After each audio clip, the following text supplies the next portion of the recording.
Bir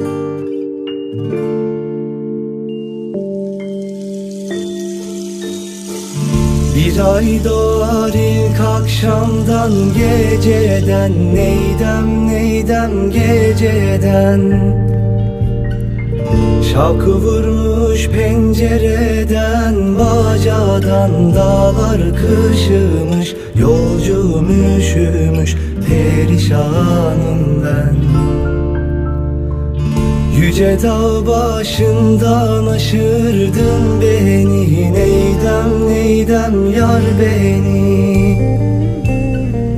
Tükenmez dertlere düşürdün beni, dağlar kışımış, yolcum üşümüş, perişanım ben.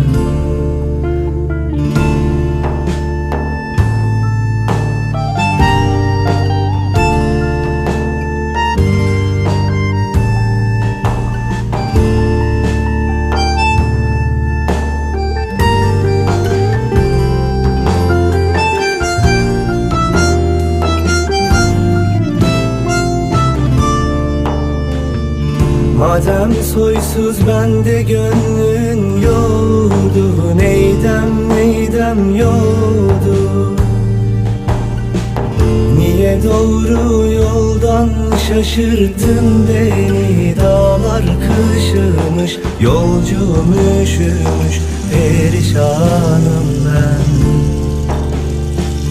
Aşağıdan gelir eli boş değil, neydem neydem boş değil.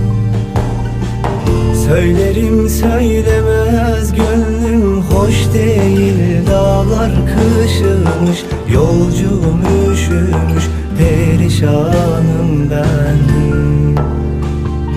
Bir güzeli bir çirkine vermişler, neydem neydem vermişler.